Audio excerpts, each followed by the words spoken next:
Yay, here I am. This is Philo. We are in a new studio space digitally. This is my child who decided to walk up just now, but she's in diapers.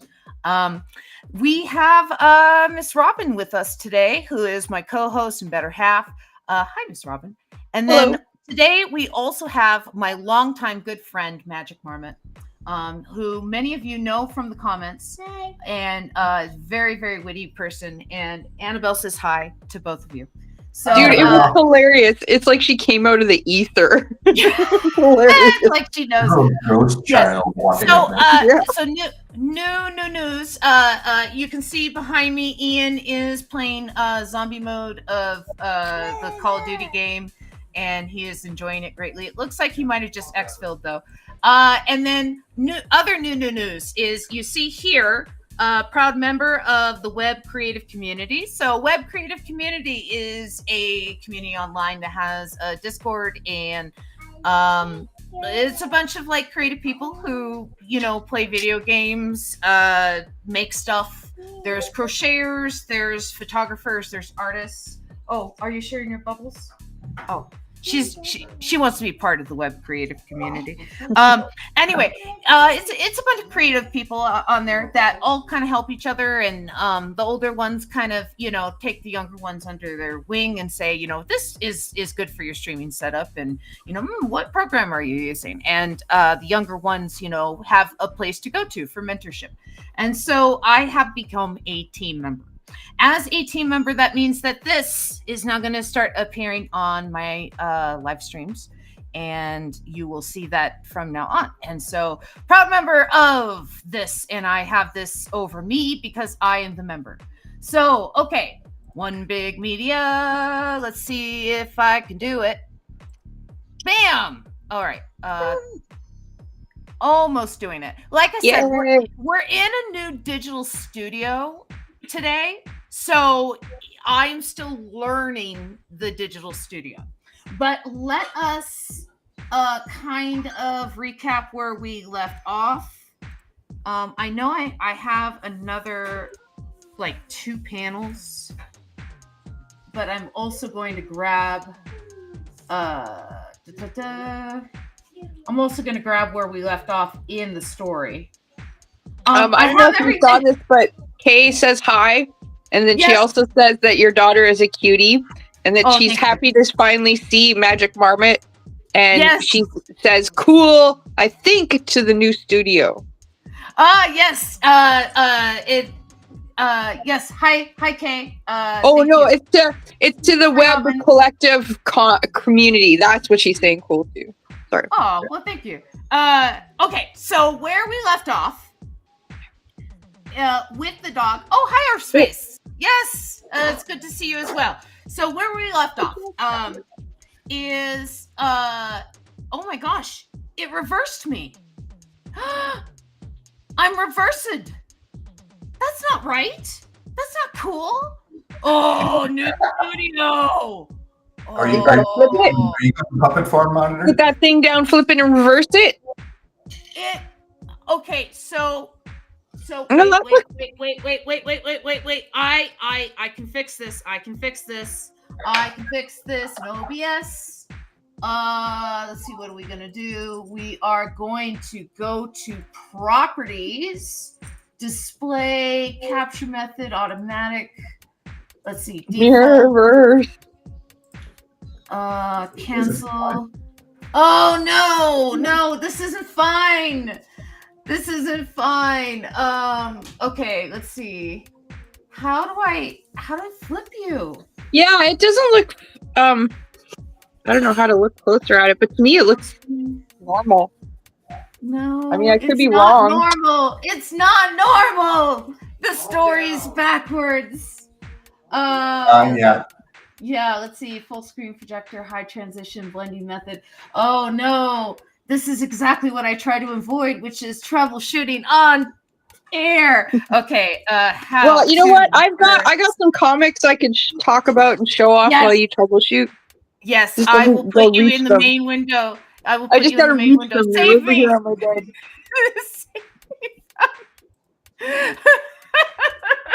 Nothing ever goes perfect the first time.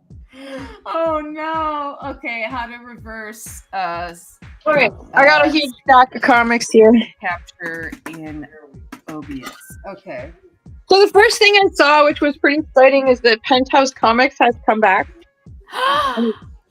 Ooh. Some very nice art.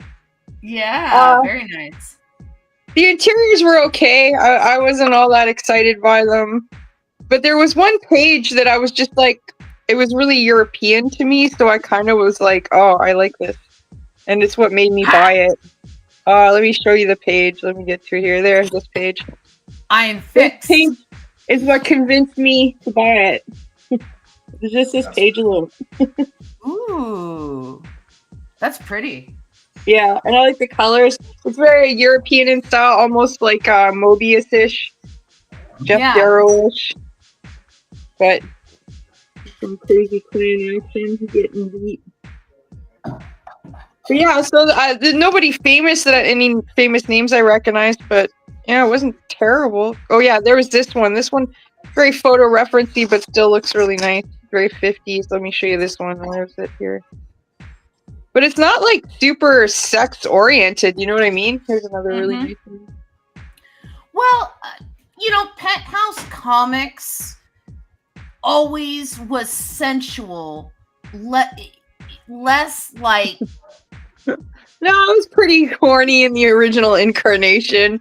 I was getting it because Jason Pearson was in there, and there was some Scott Hampton. I remember. I have the whole run.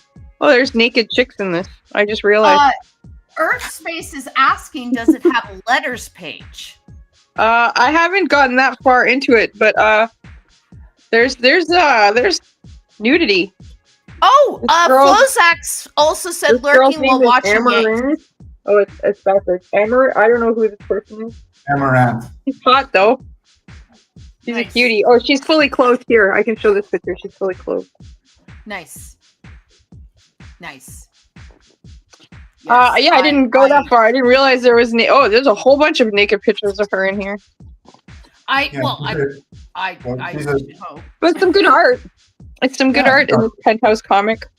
Yeah, Earthspace's letters page was always the best bit of regular Penthouse. Yeah, that's true. It was fun. Okay, back to Philo. So, okay. Now that I fixed our that was one issue. Comic.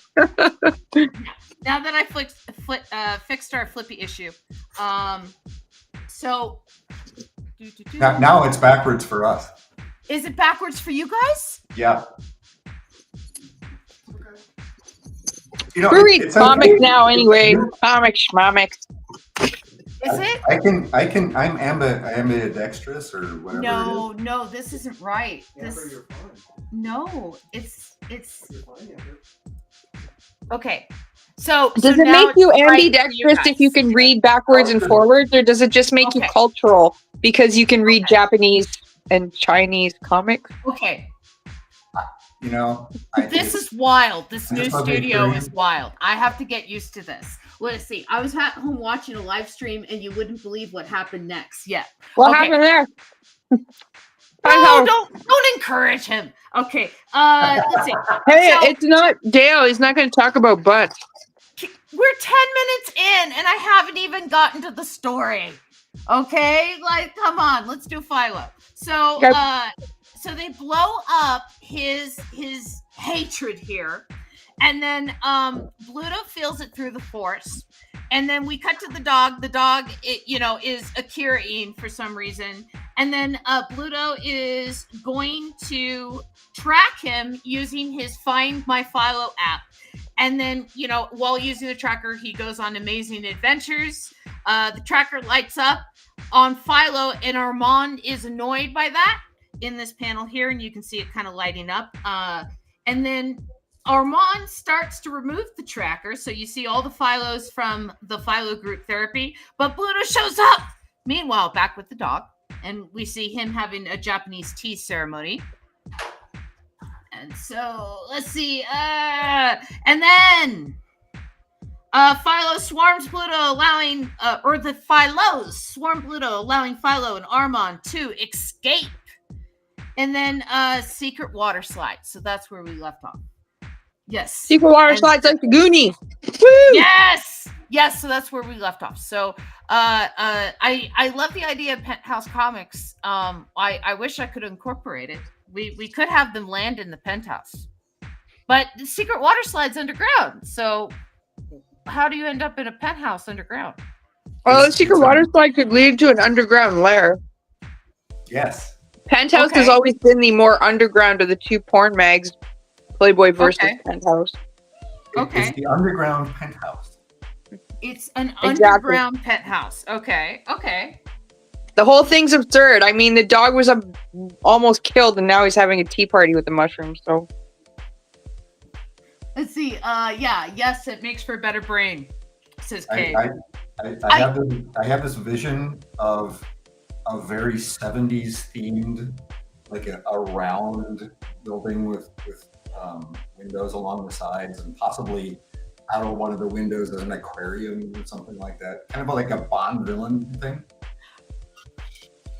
Volcano. You mean like the Chicago Playboy Mansion of the 50s? Volcano. Yeah, volcano. Good idea. Good. That's very Bond. I'm just thinking a water slide going into a volcano that's how they heat their hot tub. Yes, mushroom tea, says Kay. Yes, and so now, okay, are they still on Mushroom World? Like, are they still in the eye when did they leave? Of the Cthulhu? Because this is everything Cthulhu's seen, right? So, like, is there an evil mushroom Bond villain in this lair? Yes. Yes, there is. That sounds an excellent idea. Yes, it does. Let me do this. Let me figure out where this goes. So, secret water slide. That's why the mushrooms are taking the dog on this insane journey, because they're testing his mettle to see if he can go up against the evil mushroom god in the mushroom lair, volcano lair. Or he's going on a Bond adventure. You know, if there's are they rescuing someone, or are they destroying him? How That's basically all Bond did, was destroy the bad guy, rescue the dame. Destroy the bad guy, rescue the dame. Rescue the dame, destroy the bad guy. So what are they doing then? That's Bond. One thing I think that's kind of interesting about Bond is Ian Fleming lived like the villains. One thing that I think that's interesting about Ian Fleming is that he wrote Chitty Chitty Bang Bang. Yeah. I'm thinking, what would a Bond movie be with a dog as one of the characters? Well, to me, the dog is no different than like Usagi Yojimbo. He's just like a character, but he's the dog. He's a character, but he's kind of like, he's got this kind of behind the scenes thing going right now, which I really like. And he's got what? Say that again. It's sort of a behind the scenes vibe going on, where it's like, meanwhile, we look at the dog, and then he's on this adventure. So can we do parallel stories where we have the Philo and the crew doing the primary Bond villain, and he's in the background working on something? Maybe the dog takes care of all the Bond villain henchmen. You know what I mean? They're all behind the scenes trying to kill him, and he's avoiding them in a myriad of interesting ways. While, like you said, our main crew are doing the main villain. That could work.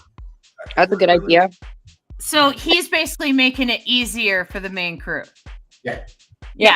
They think they're amazing. This is so easy. No, you know what it's like? It's like Wallace and Gromit, right? Where Gromit does everything and has everything figured out, and Wallace is just kind of bumbling along. Yeah. I see. Okay. I can't even do the finger. It's a pretty well-known trope, actually. I'm just thinking about it now, and I'm like, yeah. Isn't Inspector Gadget the exact same thing? with a dog that knows everything and a detective that's bumbling along like an idiot? Wasn't Inspector Clouseau kind of similar? Like, because he was always bumbling. But there was no dog. That was a Pink Panther. Well, there was a dog. In Inspector Clouseau, there was a dog? The Pink Panther was the diamond. Have you seen my dog? Does your dog I was bite? thinking about the cartoon. Oh. Yeah. I thought you said your dog did not bite. Not my dog. This is so wild because from my perspective, it's reversed. Pretend you're on the Muppet Show, that you're doing a Muppet. Yeah. Yeah, I guess I would have to do that, huh? Yeah, that's wild. Oh my gosh, I'm gonna have to like figure this out. I actually got these little monitors that I put on tripods. These little four tripods with wheels on, so that we could have individual puppet monitors. And one of the options was to flip the screen. Mm-hmm. And Gordon said, "Absolutely not." You learn. Oh, that's very nice of you, Chuck. Earthspace, says he's watching me on the big screen. See, in his studio watching space. Us eat? No, on the well, I guess you. Yeah, on the big screen, in his studio space, he's got like these couches and then a projector pointed up on a projection screen. So we, So we're Godzilla size? Yeah, we look good. Bend your brain around, says Kay. Okay, so are you guys ready for another comic? Yes. Sure. So this one was kind of a disappointment, which is upsetting, but it's not surprising. So it's this DC Horror Presents. It's kind of a cool, scary Bizarro there. The only reason I bought it is because the Boulet brothers did a story. I don't know if you know who the Boulet. I don't know if you know who the Boulet brothers are. They do a TV show called Dragula, which is like a goth horror glamour, revolting drag competition. But this is the second time they've done a comic. They did one in Heavy Metal magazine, and again, they get bad artists, and the stories aren't that interesting. I was really disappointed in this one. Aww, but when I was at the store, I was wandering around, and everything's all Halloweeny now, right? So I saw this Creep Show, and it's got Kagan McLeod, who I love. He's a really good comic book artist. And he did a comic called Infinite Kung Fu in like watercolors. It's gorgeous. The National Post, which is one of our national papers up here in Canada, he's always doing illustrations for them. He did this huge poster, which is like the heads of hip hop, and it's like got hundreds of people on it, and it's like kind of a famous poster. But his work in this Creep Show is so pedestrian. Yeah. He's doing such better work. Like, I was so disappointed. Aw. Yeah. Well, but here's the thing. I bought it, and do you know why? No. You gotta let me finish. You want to know why I bought it? It's because in the next story is James Stoke, who's another, I think Stokey or Stoke. He's a Vancouver artist as well. Kagan is Toronto artist. Jim is a Vancouver artist, and his work is sick. I'm sorry. I got Stranger Cat threatening my cats through the door right now. Oh no. Look at this. Yeah. Look at this panel. Okay. That's nice. His work is so good, this guy. He does Godzilla comics. He does all sorts of crazy things, but the colors, the design, so much character in his people. I mean, like, if I was Kagan McLeod, I'd be so disappointed in myself being next to this guy. Very cool. Yeah. Well, the only thing I have to ask is, what was his deadline? You know, because if he was given like a stupid deadline, you know, and then you're sitting there going like, oh man, this isn't his best work. Yeah, I was disappointed. Yeah, the other thing I got when I was there, I only got 2 more other things. This thing I put back on the shelf, and I literally went back in and got it because I was just like, it's so good. It looks so good. So this guy is Stanford Green. I don't know if you've ever seen any of his superhero comics, but he's such a good comic book artist. Look at the character in that. Yeah, nice. And it's called Bitter Root, and they're like a black family that does like solves mysteries and stuff. God, his work is so good. when you look at comics today, there's so much like computer graphic, like not garbage, but it just all starts to look the same. You know what I mean? Mm-hmm. Yeah. Like that stuff I got in that Boulay Brothers DC comic is so bland. And then you look at this, I mean, it's so good. There's so much going on in his panels. It's not like, look at the crow in the foreground. Yeah. Yeah. He's so good. This is such a good comic art.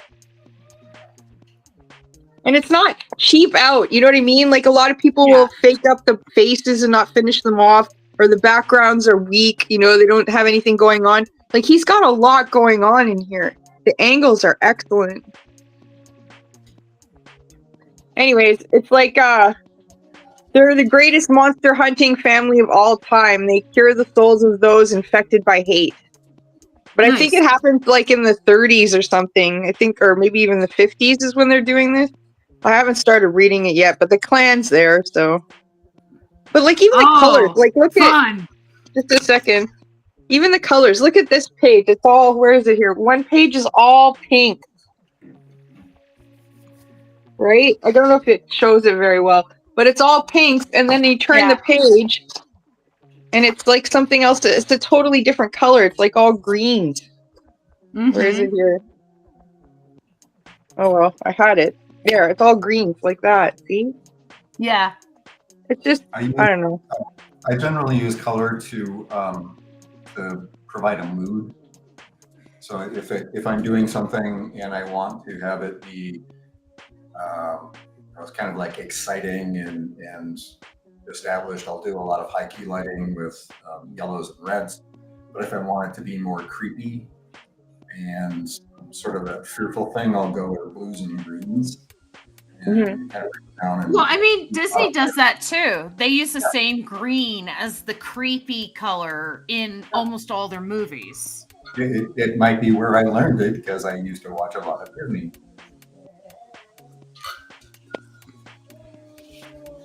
But I mean, that's been going on for a long time. The color theory and composition. I compose by shapes, and I am a big fan of lines in the picture. So it's like if you have a character here and a character there. Like one of my favorite scenes from the X-Files is the very end of the pilot, where you have Mulder on one side and the other guy from the other, and he says, "They've been here." I did change my settings. Okay. And they've been here for a long time. Yeah. That just completely, I love that composition. Mm-hmm. Beautiful.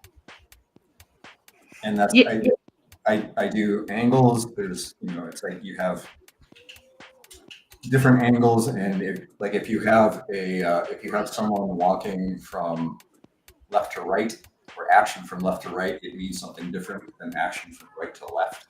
Now that is a cultural change because of how we read. Now that means something different in a Western culture than in an Eastern culture, because they read from right to left in an Eastern culture. And so whereas in a Western culture, say north by northwest, there is a particular scene where the plane is flying from the left to the right, and it has this feeling of like quickness to a Western audience. To an Eastern audience, that feels like a very stilted scene because it's fighting against the natural way they read. There's no feng shui. No feng shui. I disagree with that on a certain principle, that if you watch anime, yes, Akira, yeah, the action does not, the left to right action still gives the same mood, and the right to left action still gives the same mood within the scene. If you have a character or a set of characters, you have somebody chasing somebody else, yes, going one direction, yes, and then that direction ends up reversing, something has changed in there, and that change is the natural part of the storyline. So it doesn't really matter which direction it is. It's the change in it that gives you that consistency. Now, Earthspace comments that in Lord of the Rings movies, they're always traveling from left to right. Yeah, that's true. I guess because it's the journey to show. Yes. And that is falling back on the literature because Tolkien was very British. Interesting. Yeah. I feel like an idiot sometimes, but I just don't. Sometimes I don't always see the deepness of that stuff, and I suppose I should. But a lot of times I just enjoy the ride. Don't feel bad. Don't feel bad. Okay. There was a grade school kid who wrote like something like 106 like living great, like known great literary authors. As basically to prove his teacher wrong, or he may not have been grade school, he may have been high school. He heard back from 67 of them to prove that they didn't put any kind of deeper meaning in their work than what they wrote down. And most of them said that what they put down was what they meant to put down. Right. And all this deeper stuff that people are reading in there, like they're adding to it and they're projecting onto it. And it's not really there. And again, this kid did this, and then he published his letters later in the book because again, you had people like Salinger and Stephen King and Nora Roberts, who, was talking about the fact that she didn't put deeper meaning in her work. She's just writing romance. Yeah. I didn't find deeper meaning in her book. But I don't remember who it was. I think it might have been Evan Dorkin, who was just like, sometimes ducks on a pond are just ducks on a pond. Yeah. Yep. Yeah.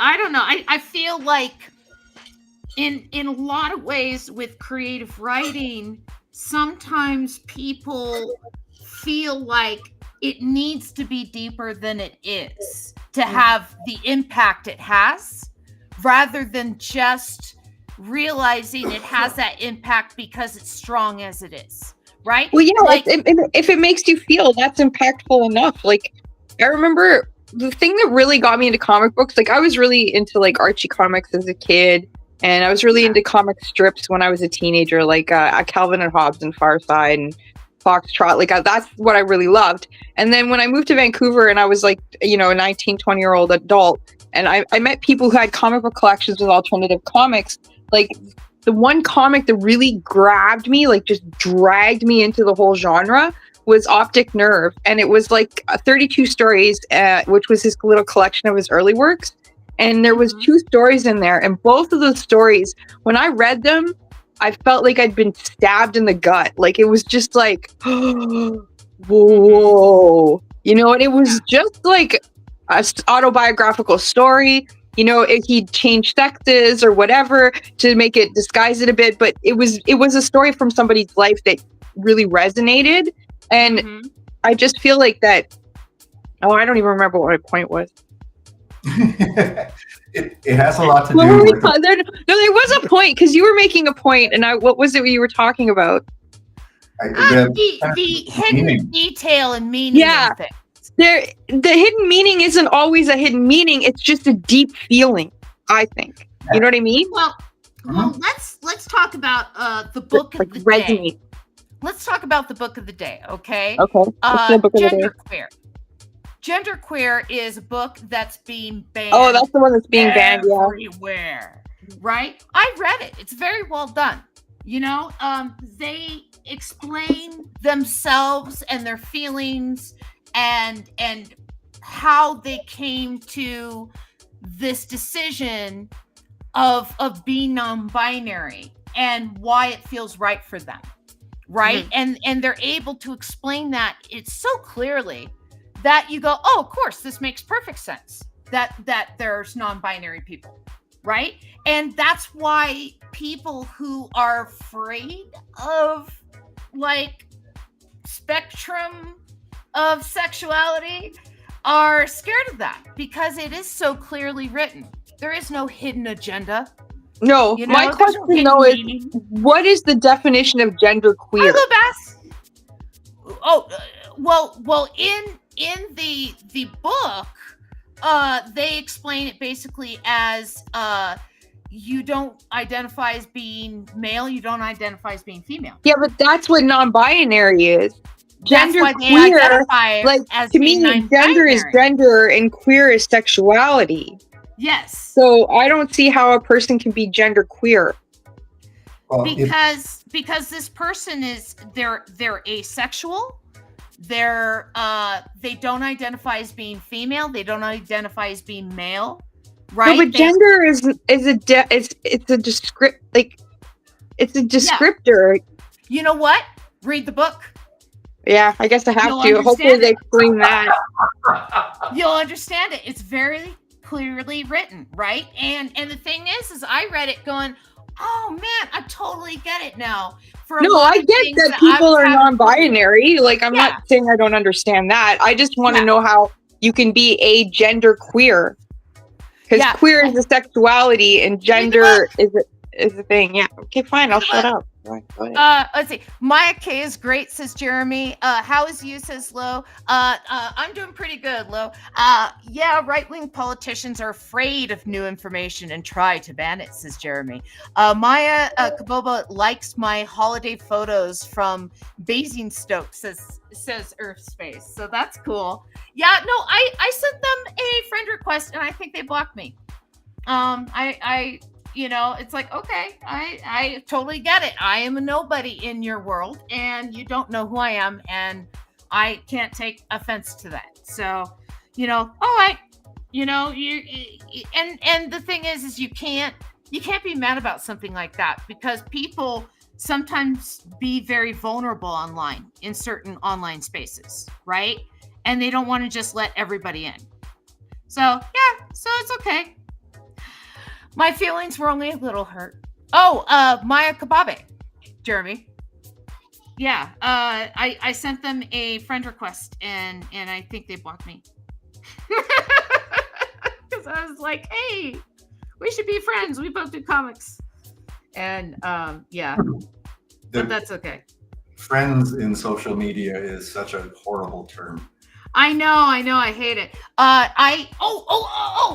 Let me do a shout out thing about things I've been doing that are thingy. Here, let me put this on the main page here.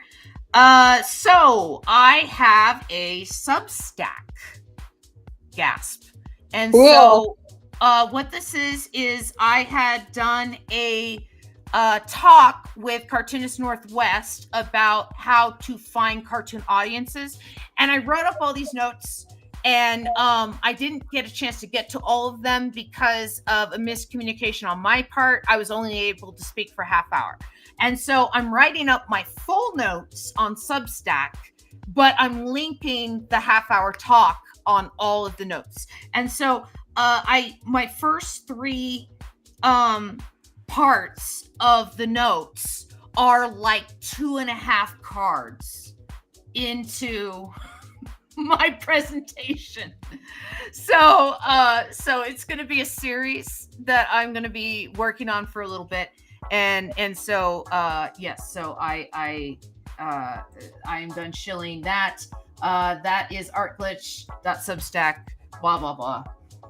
Do you happen to have a link available to that? Yes. Oh, yes. You are smarter than I am with your. We should share links to things. Yes, I'm very bad at the social media stuff, and yet that's what I'm writing about, which is kind of ironic that I'm like, this is how you should do things. But what I did in the Substack is I equated everything to different neighborhood feelings in a metropolitan city of the internet. And so I'm like, you put up a billboard, this is the neighborhood you're putting it up in. This is the neighborhood you're putting it up in. Like Instagram is like bus stops. Twitter X is like the rundown part of town where, there was promise back in the day, but now there's like graffiti on garage doors and like people sleeping in like stairwells and, like no one cleans the street. Yeah, you know what I mean? Yeah, and so yeah. Anyway, so I haven't even gotten to Twitter X yet. That's probably going to be part 4, part 5. Anyway, yeah, back to Philo. Yeah. What's going on with Philo? I am taking time on this establishing shot within the base. And so if you look at what's going on here, I'm going to have the volcano outside the base. And then here, let me put it in the middle so you can see. And then I'm going to have like a window up here. And then it's going to say secret lair falls. And then here's going to be like the fish tank back here. So with that's giant sharks in it? Giant sharks? Or tiny piranhas? I was going to put various different things. And then I was thinking, like, if Armand sees, like, his fellow creatures trapped, would he want to save them? I can see a panel with Armand, like... Yeah. Reaching for another octopus. Yeah, exactly, yeah. Okay, so been there, stand tall and proud, says Kay. That sounds like a thing if ever there was one. And then is it true in any creative context? And then my Substack link. So I wanted to catch up on everybody's talking. And so yes, back to Philo, back to the talking. So yes, I was trying to draw various animals in the water and kind of get into that. So it's very cool. Yes. I am liking this a lot. Thank you for joining me today, by the way, Magic Marmot. I appreciate it. No, this is fun. This is very cool being able to like interact. Yay! Yeah, without me like even majorly part of the creative process. I spoke directly to actors, writers, performers. There are some you are on equal footing, but mostly you're not. Yeah. Let's see. Let's do like, I don't know. I guess we'll have like, here's an octopus.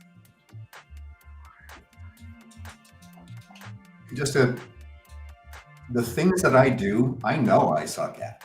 Yeah. And I am okay with sucking at it because when I suck at it, I can look at it and figure out what I suck at and get better. And well, just these little tiny bits over time. And I realize that, to quote the wise words of Jake the dog, sucking is the first step to being kind of sort of good at something. And like I'll be drawing on Twitch or something, and then I'll have people be like, man, how are you so good? And it's like, you have to be okay with being bad at something before you're ever going to be good at it. And you have to just kind of trust the process and not compare yourself to other people, and just kind of compare yourself to what you were doing and see the process in your own work, and realize that everybody, while walking down the same road, is taking different steps. And so it's not fair to compare yourself to somebody else. And but there's that one guy, Daryl, that keeps skipping down the road and he just bugs me. Yeah, well, Daryl has money and a support network, and his parents were millionaires. Yeah, so that's why you don't compare yourself to Daryl, because your shoes have duct tape on them. My pants have duct tape on them. Thank you. That's my point. It's not duct tape; it's gaffer tape. That's my point, right? Is like it's not fair to compare yourself with Daryl. Okay. Why? Hello. Sorry, I'm so late. Hi, Beep Beep. How you doing? It's okay. I'm drawing fish. Fish. This is so weird. The reverse screen. Oh man, it is like my puppet days. You can't tell. It looks really good. All that talent, man. That's stuff you keep. And Magic Marmot is a witness to my puppet days. Yes, and you were very good. Was I? Oh, yes. Well, thank you. I've decided that the next presidential election, I'm going to resurrect Sebastian Pennyworth III. Nice. I'm going to ask Gordon to make me a new puppet, and I think, because the election cycle's so long, I think I'm going to start writing stuff now, and then that way I have all of his speeches ready. Yeah. Anyway, yeah. Gordon is doing a lot of stuff with his. He's on tour now. Yeah, no, Gordon's like a mini celebrity. Like he's good people. Yeah, I don't know if he has time to do a custom puppet. Well, the only reason why I say that I would ask him first is because, one, he made the original Sebastian. Yes. And two, he might still own the original Sebastian. And he might just send me Sebastian. If he still owns Sebastian. That is and I could just be, may I have Sebastian? And the thing is then I write into the story the fact that he's been stuffed in a puppet box all this time. Right? And it's just like it's just where he's been. Right? And it's like, but I'm here now. Right? It's just... There's a lot to be said about coming out of a box. Yeah. Long time. Yeah, thinking out of the box. Okay.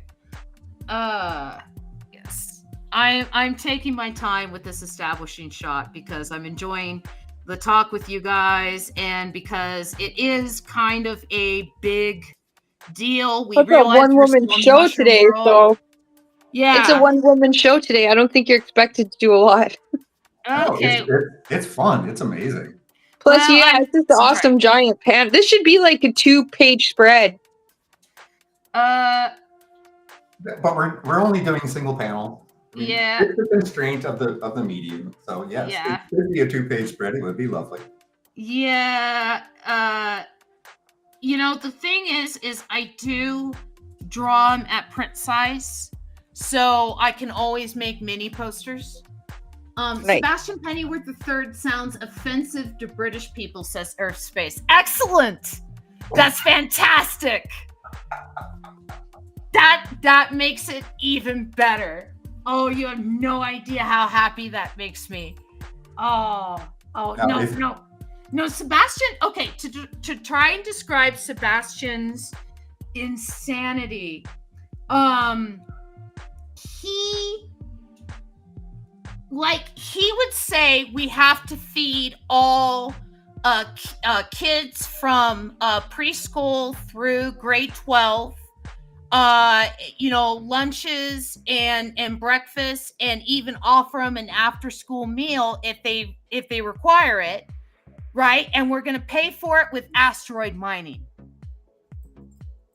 right? So that's he'll like mix like a good idea with an insane idea, and so that's why him being offensive to British people is fantastic, because it works with his character.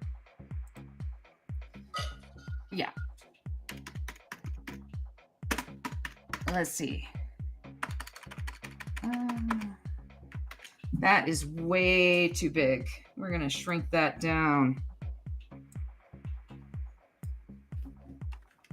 Okay. Secret Lair Falls. Okay, there we go. Dun, dun, dun! Dun, dun, dun! Okay. All right, let's see if I can do this. And then what we do is we merge. And so, wait, undo. What did I do? we merge with layer below, not with visible layers. I almost ruined my whole thing. Okay, let's see. All right, and now that we do this, we do free transform. Is it distort?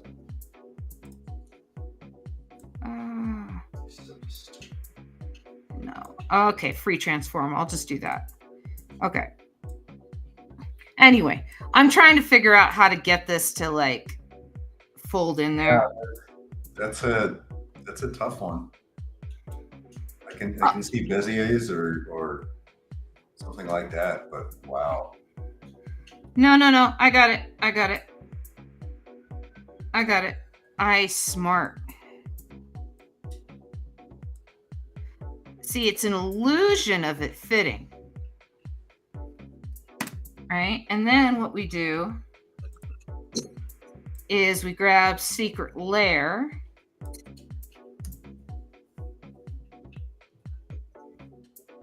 Free transform. And whoa, look at that. Nice. Uh-oh, is it out? Yeah, so like I said, it's an illusion of it fitting. You know, usually I don't take this much time. But it's an establishment with now. Philo. It's beautiful. It's fun to watch. Usually I don't take this much time. But we are taking time today because it is an establishing shot, I guess. And because we're having fun. And it's also the start of almost a new storyline as they go on this new Bond adventure together. Yeah, I guess. Let's see. Yeah, we'll go back here. And then yeah, let me draw in the how am I gonna do this? Okay. I'm trying to figure out how to do this so that I don't destroy myself by what's happening up top. It's a window, and so what I'm going to do, I have a child coming up to me. She could be looking in through the window. One big eyeball with lots of curls. Yeah. Let's see. Okay. Let's see. Buildings. No, I don't want that. Ruled. No, I don't want that. Clothing. Well, I think actually a big giant eyeball is a cool idea. Well, no, I'm doing the volcano. Right, yeah. I forgot about the volcano. Yeah. I forgot. No. What I'm doing is I'm going to go, wow. Wait. We'll do this on its own layer so I can fix it later if I need to. I like layers. Yes. Layers fun. Layers good. Layers friend. Oh, I'm sorry. I didn't hear you over my child. I've got so, Meep Beep is working on a new art mascot, and Jeremy's working on a storyboard assignment. Everybody's busy tonight. Nice. Good. Everyone, work. Be creative, yes. Yes. I've been doing a lot of creative things. Oh well, yeah. How is your Halloween? The Halloween sleigh is going really well. Try and bring up I don't know.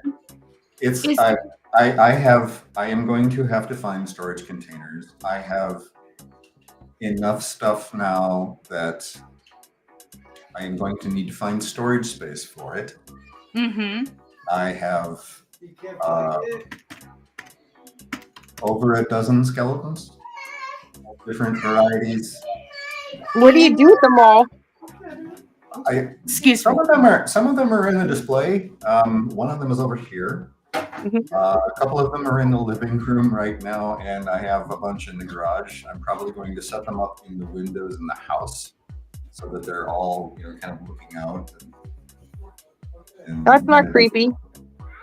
The creepy is big on this one. I've got a full cemetery out front. Nice. a couple different characters, and I've got lighting, and it's a lot of fun. I'm enjoying it. I gotta see if I can find it. When I lived in China, I was working at a kindergarten, and they set up a huge, well, not a huge one, but a huge haunted house for the kids. And I was always like, it's not a good idea. This is a kindergarten. You're going to scare the living crap out of these 4-year-olds. But they didn't care. I am Sorry? across elementary school. Well, it was funny because what happened is they went into the haunted house, all my male coworkers that were like male teachers, and they were all excited, right? They were manly men, and they were looking forward to scaring the kids. And the amount of times they got kicked in the balls in that haunted house. You scare a bunch of kids, some of them are gonna fight back. Yeah, that sounds about right. Yeah, that sounds about right. So Jeremy said he published an article about James Gunn's Creature Commandos. That's pretty exciting. Nice. Was that the one for the Beast, Jeremy?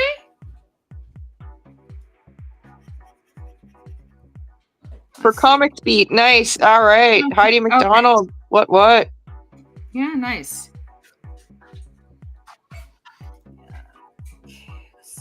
Let us do this, and then we will go Chalk Eraser. So what is Creature Commandos? Is that like a new comic that James Gunn is writing? Or is it a new side movie he's doing that's offshoot of his DC work? Or is that his first DC movie that he's putting out? What's going on? Mr. Jeremy?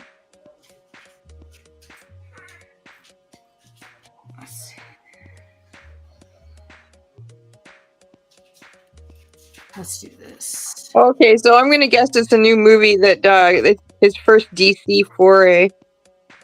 Oh no, he did Suicide Squad, but this will be the first foray into the James Gunniverse or whatever for DC. Oh, it's a TV show. Okay, yeah, it's the Suicide Squad thing. Huh. Yeah. That was his first DC movie.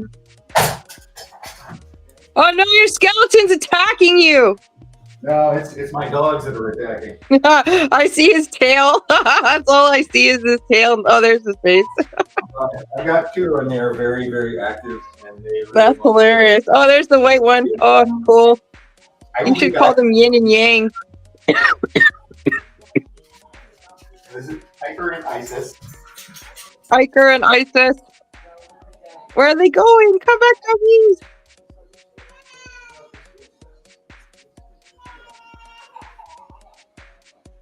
Awesome. Oh, Amanda Waller, you bad woman, using superheroes for your own ends. Super what? Superheroes are actually bad guys. Because Suicide Squad technically is all bad guys. Oh, Amanda Waller, using super villains to your own ends. Oh, yeah. You know what's dumb? Is this Suicide Squad story arc is basically the same as Thunderbolts, which is the new Marvel movie that's going to be coming out soon. Yeah. Yeah, they tend to do stuff like that. Mm-hmm. Wait.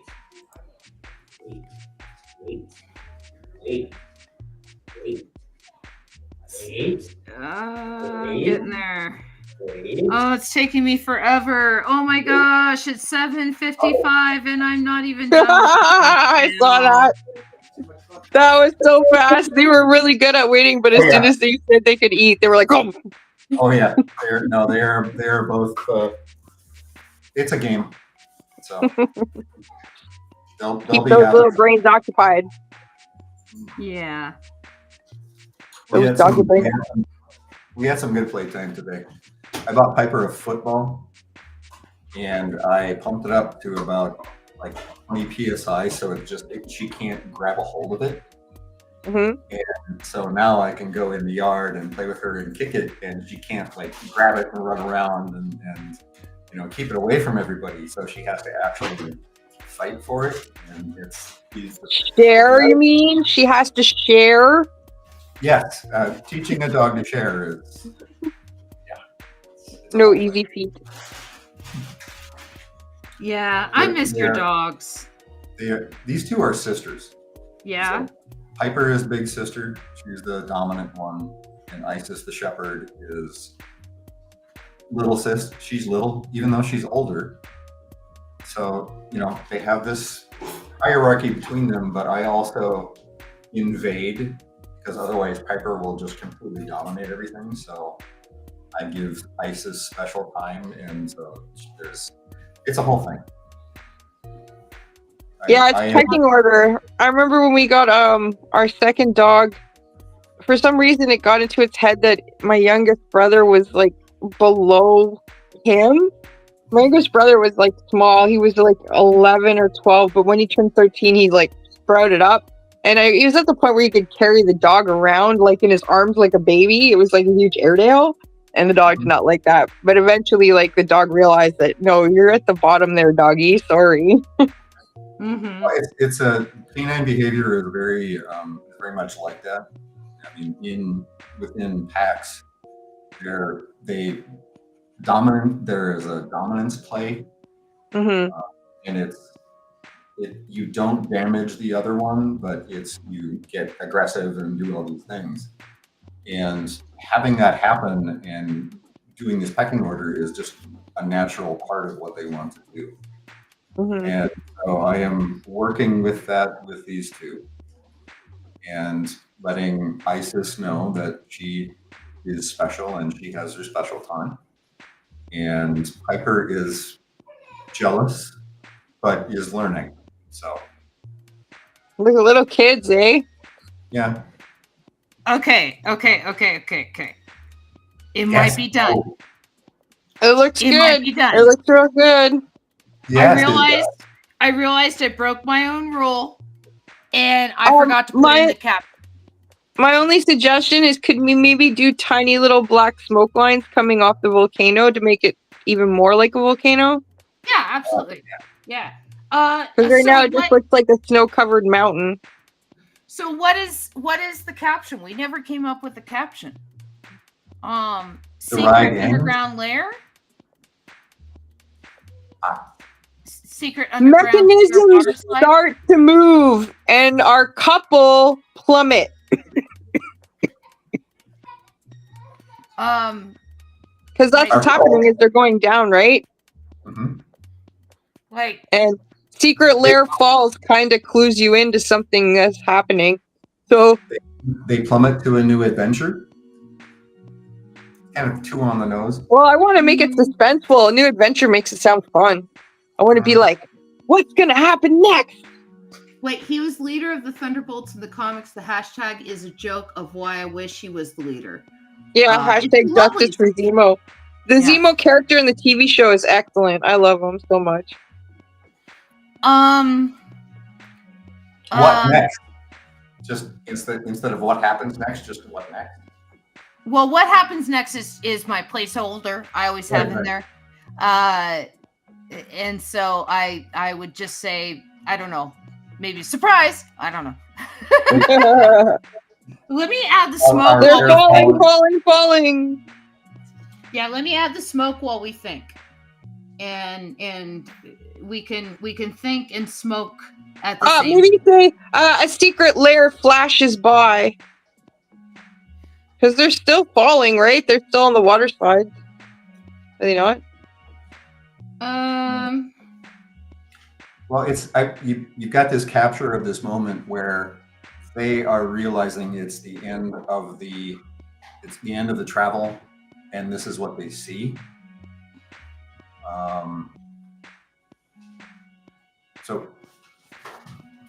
Everything comes grinding to a halt. They splash down.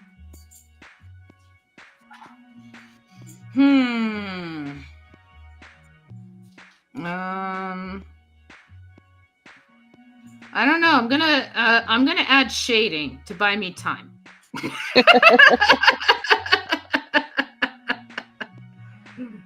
So, let's see. If you're crashing in, what would be like a 90s line?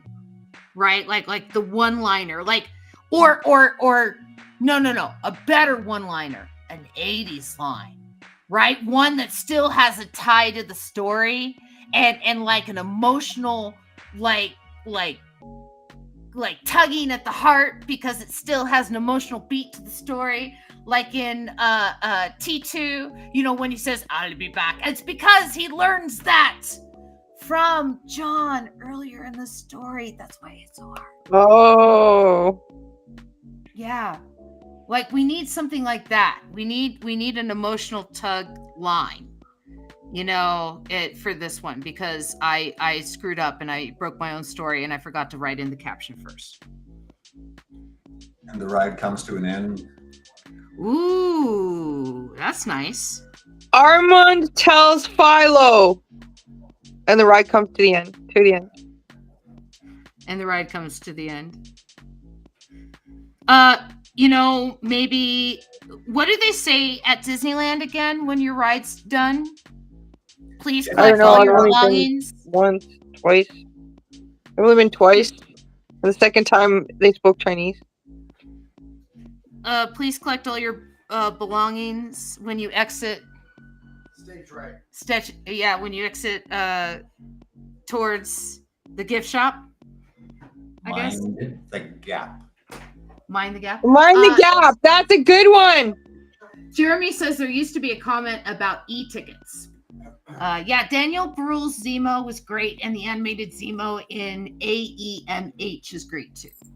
The first time I saw Daniel Bruhl, I'm trying to remember what the movie was called. I want to say it was like Finding Lenin. It was like this indie movie, like about East Germany, or was it like the Ukraine or something? But it was really good. He was like a teenager in it. He's a really good actor.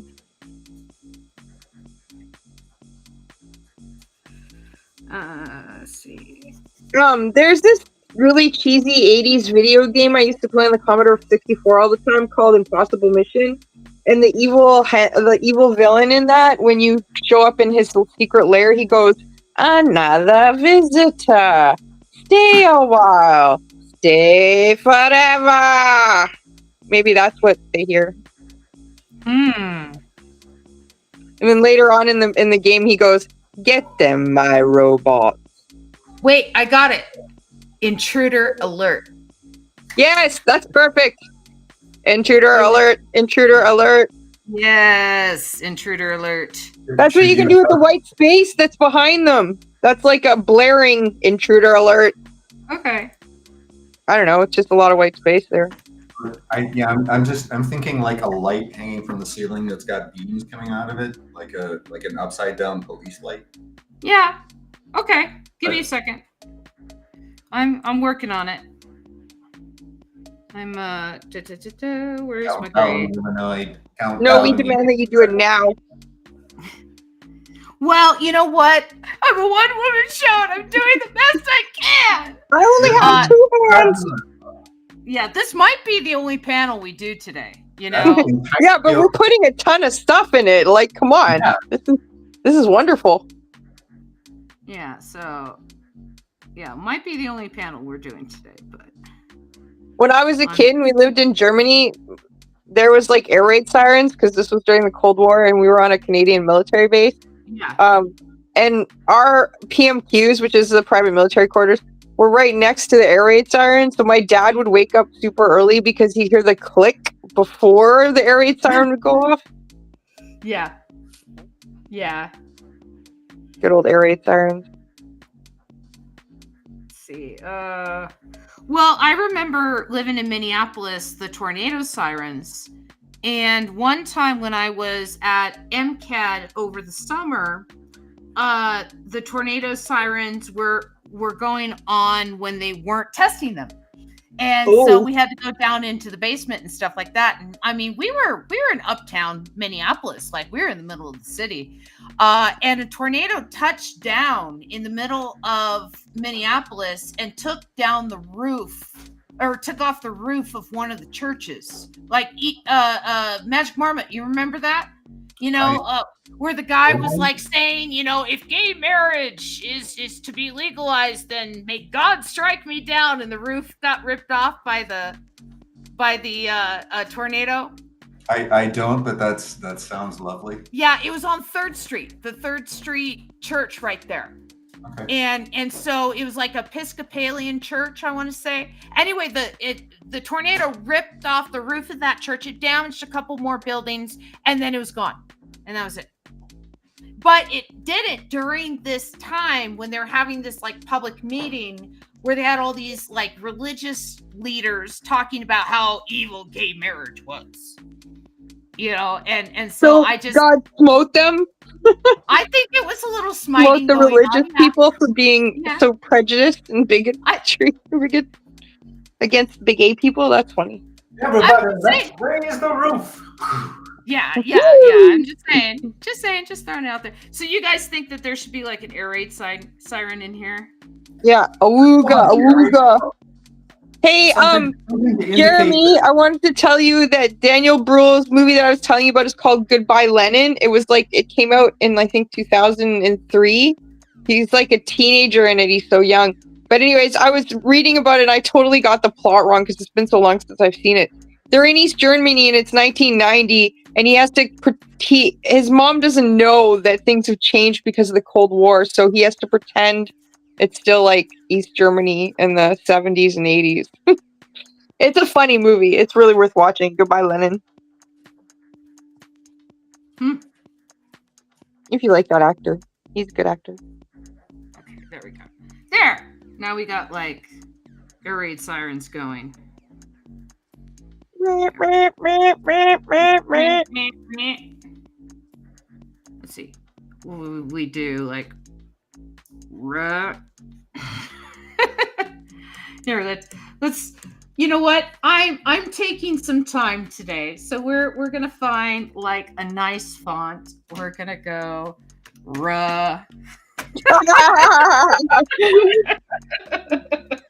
It's a really on top of everything, so you can't see anything. Yeah. Let's do this. Let's see. All that art you did for nothing. Yeah, I know. No, I'm not gonna do that. Let's see. I want to say this is like this. I don't know. I'm a big fan of awooga. Awooga. Awooga's pretty good. Awooga's pretty good. Yeah. But I don't have a lot of room for awooga. That's true. It is really long. Yeah, you know, like if I had more room, totally behind awooga. But what I think I'm gonna do is just have like let's see, copy. Boop. So like a series of noises? Yeah, kind of like this, and then let's see. I'll do that, and then we will put you in your own little panel. Okay, there we go. Ruh goes on the top. Behind ruh. This is how I actually think to myself when I'm building art. By the way, this is fascinating. I am what behind ruh. Behind ruh. You're getting to see how the sausage is being made. Yeah. Oh, I know. Okay, so behind ruh, what we're gonna do is we're gonna kind of pull out some white in a little rough. Well, you got rid of the other octopus, though. You'll have to put him on the other side. But I have layers, so now I have a balloon I can move around with ruh. Oh, sure. So I think up makes more sense, like possibly up in the center. Yeah. See? So you're thinking what, up here? Yeah, kind of in there. I'm thinking more toward the center of the thing, where the circle is, so it's not covering the volcano. No, do you mean up top? Up, yeah, on the sky. The little circle is in the dome. Yeah, there you go. That's right. Yeah. Get him in there.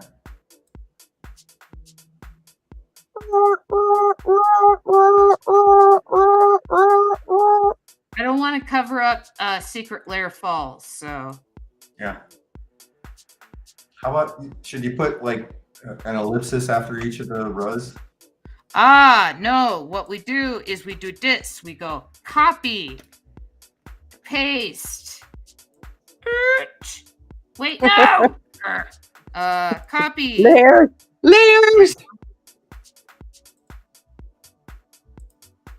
Wait. Okay. Dude. Wah. See, now we have 2 of them. See, and now I can maybe change the angle on that one. Yeah.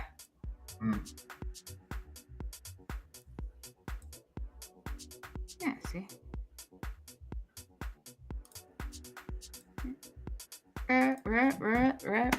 There's a lot going on in this panel. Yes, there's a lot of rods. And 15 minutes to go.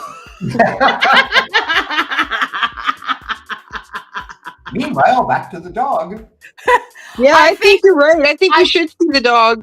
I think we should see the dog. Yeah. So intruder alert, because there's a lot going on in that panel. And because there's the mushrooms are appalled, I can tell by their mouths. But because there's a lot going on, I figured it out. Wait.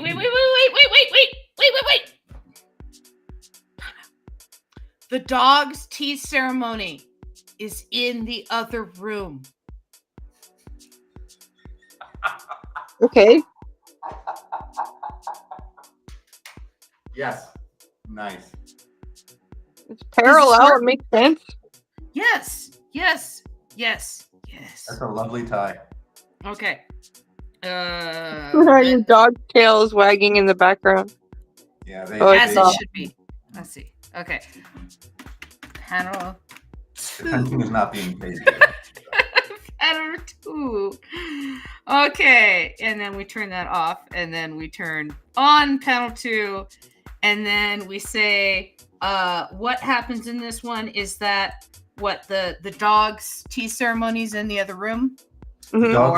The dog's it's like a Japanese, the paper walls like you had before. Mm-hmm. The tea ceremony is interrupted. By who though? By the rut. The rut. Yeah.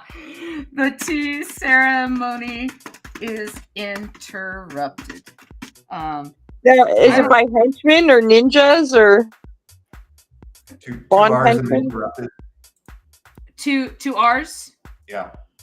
Interrupted. Yes. Okay. I swear I can write.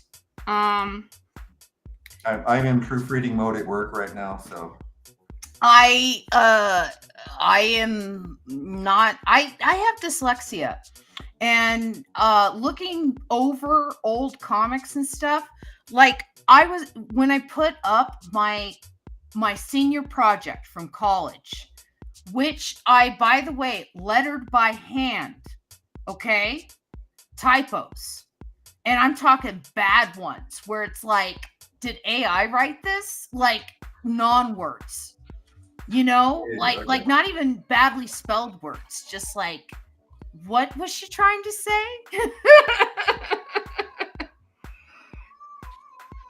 Well, we made a lot of mistakes back then. Yeah. Now we get to make new mistakes. Hey, we wouldn't learn anything if we didn't make mistakes. This is true. Let's see. Okay, now I gotta look at my dog's tea ceremony. Okay. Yeah, so I think you can draw something in 15 minutes. Yeah. Okay. Usually when I'm splitting panels, we trade them about every 10 minutes or so. It's just that I spent a long time on that last one with a lot of information and a lot of characters. It's fabulous. Yeah. It's a great panel. Yeah, so this one's gonna be like different somehow. Okay. Yeah, this one's going to be a lot easier for me. Good call. You really outdid yourself on the other one, so I don't blame you. Yeah. I'm gonna try and make it a little easier for me. Work smarter, not harder. Well, I mean, it's not like I'm trying to be too difficult or anything. It's just that, you know. We did kind of prompt you with a lot, so. Well, I am but one person, and see, that's just it. You guys, okay? I always talk about this comic. I always got to talk about this comic. Got to find this comic. Okay, writer. Let's see.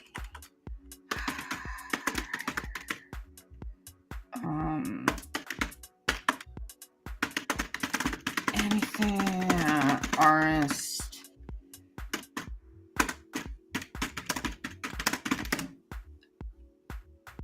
Let's see if I can find it.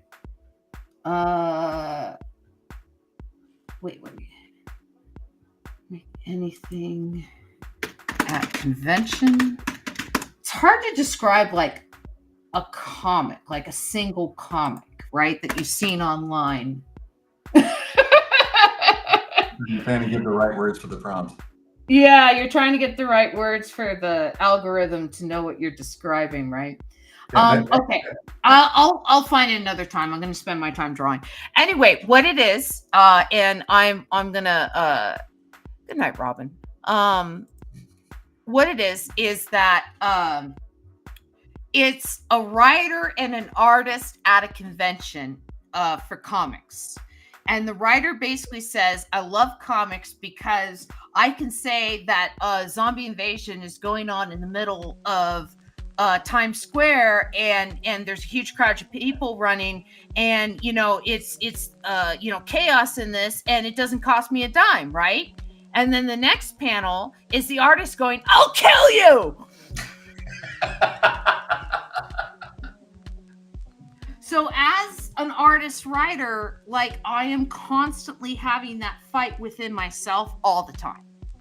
And so, like, sometimes people are making requests that are extensive for, like, comics. And I've worked on comics where, like, they're like, yeah, it's an 8-page comic, but the information that they're asking me to shove into 8 pages is a lot more information than what 8 pages can hold well.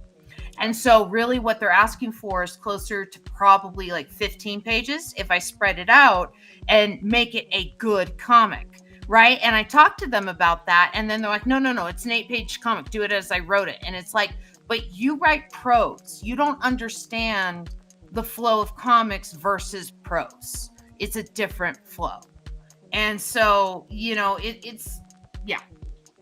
Anyway. It's kind of any visual medium. Movie making is the same kind of thing. You want to tell the visual story on one level, and then you have the audio story on the other. And the best use of that is to parallel them. So you tell a story visually and with audio. Yeah. Yeah, exactly. And, like, some of the best scenes I've ever seen in cinema had no music, right? Yep. Like one that I can think off the top of my head is the T-Rex scene with the cars in the first Jurassic Park movie, right? The first cue of music in that scene, I want to say, is when the car goes over the side and hits the tree, and then, like, I think it's when they end up going over is like the first cue of music. I would have to watch that scene. Like, it's on YouTube. You can type it in and just watch that scene. But watch that scene again, right? The thing is the sounds in that scene are the rain, the dinosaur, the talking, and the scuffle, the mud, right? The Foley art. You hear the opening of the box when they're grabbing the flashlights and things. You hear the door open. You hear the running of the lawyer's feet in the mud when he's going to the can to be eaten. You know, you hear all these things, right? But you don't hear music. And I feel like Spielberg knew at that point in his career that if he had overwhelmed that scene with music, it would have been too much. Right? There's so much going on in that scene. It would have been too much information with music too. And it's just he had help from editors and sound designers in that to make that decision. Yeah. Because in the intensity of that scene, having the on-scene sound glue that all together, there was no need for music. Yeah. And when they got to the point where, you know, the car is going over and it transitions to something that's not as immediate where they have a chance to escape.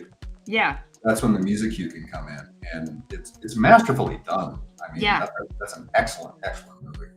Now when I teach film classes, animation classes, live action classes, things like that to kids, I always use the scene where the dinosaur opens the door and enters the kitchen to show them. And I use this scene for a few reasons. One, I want to show them a really cool movie scene to get them excited about making movies, right? And dinosaurs, everyone loves dinosaurs, right? Two, there's a mistake in that scene. See, when they open the door and the dinosaur standing there, you see a human hand come out and steady the puppet of the dinosaur. But you're so enamored with the scene that you don't notice the hand. Right? I mean, Spielberg is such an amazing artisan with his craft of filmmaking that he knows exactly how to control that scene. And even he didn't see the hand, right? The editor probably didn't see the hand, right? It made it all the way to the end. And it was years before I even saw the hand. But I point out the hand to my kids because I point out that you can still make a mistake and still make a great movie. And I point out that you can still make a mistake and still keep going. Oh my gosh, I got Raider by Thorny Artist. Oh, hi Thorny Artist and 5 people. Hi Lobass guy. Oh, I'm wasting time. I'm not drawing. I'm wasting time talking about stuff. I'm talking about Jurassic Park, and I should really be drawing Philo panels. Hi Kay. Yes. Hi Thorny Artists. Hope you're having a good stream. I am having a good stream. We have Magic Marmot here. Robin had a very long day, and so we tucked Robin in tonight. And so we are finishing up this panel here. I think I'm going to go a little long just to finish up the 2 panels tonight, at least. So we're going to go a little long on the stream, and we will continue talking about creation. And it's okay to make a mistake, and as long as you move forward and do things. And so we're going to have the dog in here, and then I think what I will have is Philo looking over and seeing the dog. You know, after that's nice. Yeah, I think I'll have him looking over and seeing the dog. It's so weird that it's like reversed on me. That's so weird. Now, okay, the proud member thing, is that reversed? I'm not seeing anything reversed. Okay, no, the proud member web creative community, is that reversed? It's fine. Okay, it's just my screen that's reversed. That's so wild. Yes. That's so wild. I will have to explore to see if there's a way that I can fix it, or if it's just something I'm going to have to live with. Well, yeah, it's a new interface. They made some changes, and you're going to have to figure it out. So. Yeah. This is what we're doing. They's fucked me, Magic Marmot. They's fucked me. Let's see. I have to go make dinner. Have a good night, y'all. Okay, Thorny Artist, have a good one. Go make dinner. Enjoy yourself. Okay, so we're gonna do that. We're gonna have him kind of do that and looking over. And he's seen the dog. they're gonna like see each other, I think. So yeah, I think I'm gonna like do that where they see each other. Okay, that meme from Always Sunny in Philadelphia where it's Charlie and Mac seeing each other from across several tables at the same restaurant. Have you seen that meme? Do you know what I'm talking about? Okay. I am not a big follower of memes. Well, I follow meme culture. Yeah. Let's see.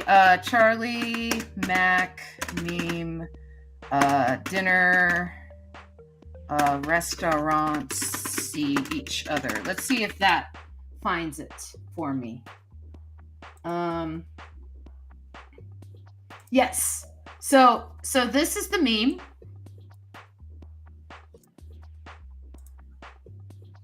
Right? And if you see the episode, you know what's going on is this is Mac and this is Charlie. And so they're basically at the same restaurant and they told each other that they had other plans. And so when they go to the restaurant, they see each other from across the restaurant. And of course, like Ron McCurry here, the creator of the show who plays Mac, brilliant man. And so he plays up this whole thing. And so, yeah, I don't need to go like too in detail with that. But that's kind of what I think I'm going to go here with, is that they see each other from across the way. And then I'll have like Armand over here, I think. I'm just thinking you could do that in the next two panels you pick up. Yeah. What I like to do is whatever panels are created in the time allotted are the panels created, right? And so I don't try and pre-write. It is an improv jam comic thing. No, it's a challenge trying to get that moment in a single panel. Yeah.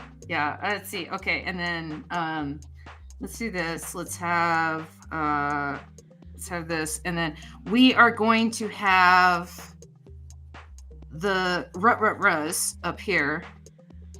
Yeah,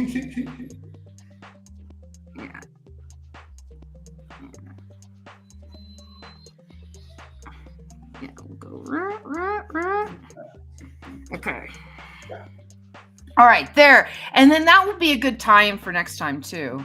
And I see you're sharing a screen. Yeah, that was my some of the lighting I did for the haunt. It's kind of old right now. The lights all change color, and there's a whole bunch of them. So I didn't have a picture of it ready, which I should have. Oh, I'm sorry it took me so long to show your screen. I am learning the new studio. It's perfectly fine. It was just a backup in case you needed something. Well, I appreciate it. Yeah, I like I said, I'm still learning the new studio. You're fine. It's great. I'm trying to be a good host, and it's a lot. And it is. I didn't even send out my usual annoying little Facebook reminders to people. Of like, hey, you should come and check me out. This has been a really good stream. I think this has gone really well. Oh, good. Well, we had a lot of fun. I mean, yeah, I miss you. I miss you too. Yeah, we well, also I have to remind people that like your house burned down. And there is that, yeah. Yeah, and like so last I heard you had visited. Yes. And like upstairs gone. Yeah, it's downstairs basement mold. Yeah, everywhere. It was kind of where you left off. Yeah. So it's a big lot. It's pretty much everything lost. Appliances, and just everything. Anything that was paper or cloth or anything like that. Anything that was plastic. It has to go. Yeah. There are some things that were, like glass or particular, like I like my light stands and things like that. We were able to salvage those. The like the Halloween decorations, I was really surprised they were able to salvage a bunch of those because they were on the front porch and not part of the big fire. Mm-hmm. So I got those back, which kind of spurred the setting up of Halloween this year. So. Well, and I know it's cathartic for you. You enjoy your Halloween. Yeah, it's become very crucial to my taking this place as my own. Mm-hmm. While I'm here, being able to find it as my own safe space, my own creative space, a place where I can call home temporarily. So. Well, and I know you were able to find a rental, which is good. Yes. And you were able to find a rental in the cities. So whereabout are you in the cities right now? I am in Richfield now, so I am south of Minneapolis. Okay. If you know where the Home Depot is down there, there's like a Home Depot, Target. I am probably a mile from there. Okay. So it's kind of in that neighborhood. I'm right across from an elementary STEM school, which is kind of cool. Yeah, that's cool. And it's a really, it's kind of it's a lower income neighborhood. I don't want to put it that way, but there are a lot of immigrant families that have moved in and made their They're space quiet and they're clean and they pay income taxes. So I have no problems with immigrant families. No, absolutely not. No, it's really fine. And I've had good communication with the neighbors. Yeah. I've had some people liking the Halloween decoration, so I'm kind of hoping that makes the splash where they can come up and say, "Oh, this is kind of cool," or "I'm so scared." Are you gonna hand out candy this year? I have 2 shopping bags full of candy that I got today, and I am planning on being out there and handing out candy for anyone that comes. I don't know if they're going to come or not, but it's the first time that I will be handing out candy in years.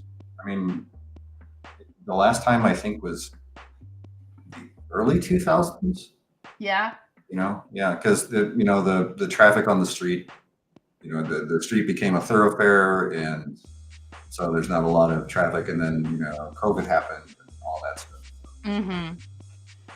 Yeah. Making a display is kind of my thing. So. Well, I mean, Lindale, it's like they tried to turn it into a walking street, but it's not. It's always been kind of one of the main drags of Minneapolis. Yeah, but they're also rerouting a lot of traffic onto Lindale now because they're doing construction on Bryant. So as they're doing that, there's a lot of bus routes and there's a lot of traffic, and it's not really conducive to trick or treating. Yeah. The next block over on Aldrich is it is just fine. I don't know if there's any really there. I haven't really checked. But this year I have this option. I'm planning for it, because if the kids come up, yeah, absolutely. Enjoy. Let's have fun. Good. Are you going to dress up this year? I will. I'm going to do makeup. I won't dress up very much, but I will probably be out there with a hoodie and made up and, little scary, but I have enough scares going on. Yeah. Totally understandable. You had kind of a big year this year. So I don't know where it's going to go. I'm planning for something to be. Yeah.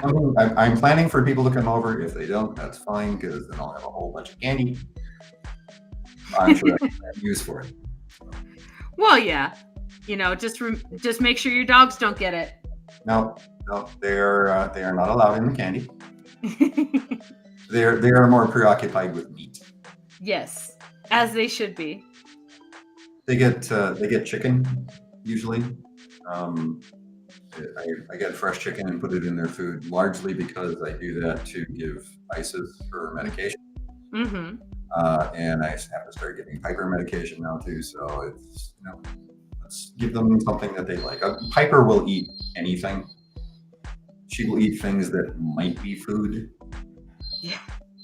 Or might have once been adjacent to food. It's kind of disturbing. Yeah. Yeah. That's funny. Yeah.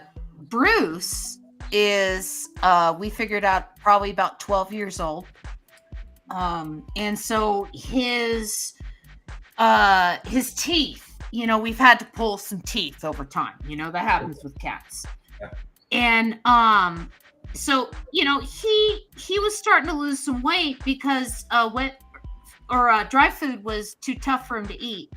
So we started feeding him some wet food, and he's gaining weight back. And then Senpai was the same kind of thing. His teeth was hurting. We had to pull some teeth from one side. He was chewing on the other side. He started losing weight and stuff.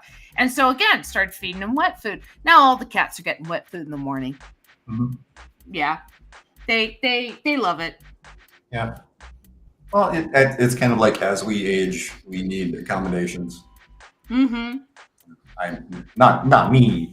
I am still, as strong and brainful as ever. Yeah.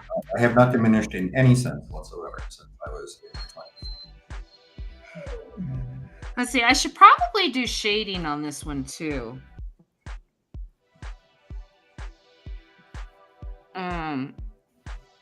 Yeah, I'm going to do shading on this one too. Nice. I like Armand seeing this whole thing happening too. It's nice.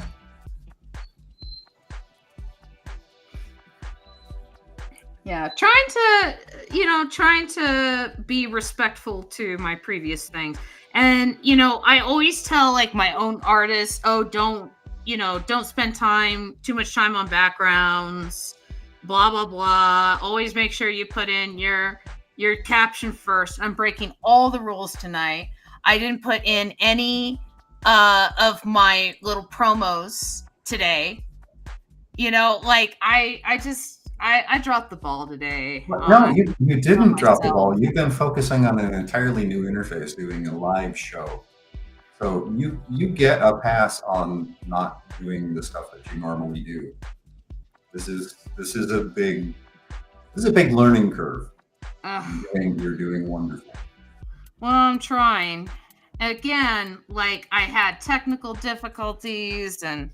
Yeah. Well, and also I spent a good chunk yesterday and today working on the Substack. I spent most of the week momming, and so I wasn't able to get my Inktober's done this week like I planned. I think I'm 8 behind, maybe 9 behind right now. Mm-hmm. And so tomorrow I think I'm just gonna sit down, focus, stream all day, and just do an Inktober-a-thon again. And Inktoberfest. Yes, I have kind of been doing Inktoberfests and posting them to Facebook, posting them to my Patreon and to Kara, because Kara is a portfolio site. Oh, nice. And yeah, trying to be kind of more I guess you could say active. Sure. On social networks and stuff like that. Unfortunately, we live in an age where an artist cannot simply art. And unfortunately, creative people have to hustle their creative stuff as well as art. Yeah. And so that I gotta hustle if I want to make it as an artist. And that means get my stuff out there. As much as I like to just sit down and work on Captain T and work on, drawings of cats or whatever, I can't do that. I need to, let people know what I'm doing and let them into my world. Yeah. I'm still working on that. But I have the happy option of having a day job that pays me well. So. Yeah. But it won't always. Yeah. Things have been a little tight around here. Ian is supporting Annabelle, himself, and I right now. And so, off of one income, which is really tough in this day and age. And he's fantastic. He's wonderful, and I love him. Ian is one of the best things that has ever happened to you. Yes, absolutely. But Yes. Yes, that is true as well. But yeah, I wish I could help him more. I wish my art brought in more money. Well, I think we all wish that art brought in more money. Well, okay. So, my relationship with my brother, and I sent him a message on just a text message, right? Saying, hey, you should subscribe to my Patreon, see the stuff I'm making. And his response was, good for you for growing your network or something like that. Like it was such an anonymous, like businessy response of like come on. I'm not going to pay attention to you, but I admire that you are doing better than you were before. I guess. I don't know. He can afford $1. He can afford $1. Support his sister, but he'd rather support AI, and that hurts. Yeah. The family bond is not strong between you two. So. No, never has been. Love the guy, still my brother, but what are you gonna do? Yeah. Okay, so let's see. The tea ceremony is interrupted. How's that? That is very nice. It describes exactly what you wanted to do. You can see that they both see each other, and it connects to the previous panel. I think that's absolutely fabulous and a great time to stop. And I'm only 15 minutes longer than my usual show length. But it was a really good 15 minutes. Yes, and so what I will do is first we will. Robin's back. Hi, First, Robin. we will say good night, Robin. Good night. I was awake for like the last 10 minutes watching you guys. Oh, I'm sorry. No, it's cool. I got to watch the doggy. It's all good. Yeah, you were all snuggly, and so I wanted to give you your privacy while you slept. Thank you. You had, the little snot bubble like in an anime or something. I did? No, I'm saying in case you did. No. I wanted to give you, Thanks. The drool. There was lots of drool. I was trying to protect you from showing the drool. Yes. I appreciate that. I shall say good night, Robin. Thank you very much for good night, guys. See you next week. Thank you. I want to see. Thanks for joining us, Magic Marmot. Yes, it was wonderful. And I want to see more of those Penthouse comics like off camera because those are cool. Yeah. All right. And Magic Marmot, thank you so much for joining us today and being my friend and talking with us and helping us with the story today. I'm sorry we only did 2 panels, but they were really cool. And I packed a bunch of story into those 2 panels. So thank you again for joining us. And then everybody out there in Chatland, thank you so much for joining us as well and for contributing to the story. And Thorny Artist for the raid. That was really nice of you. And Kay for being here and Jeremy for being here. Even though I forgot to put out all of the like promos and stuff. Lobass Guy, thank you for dropping in. And I will see everyone in the future. I hope you have a good one. Bye.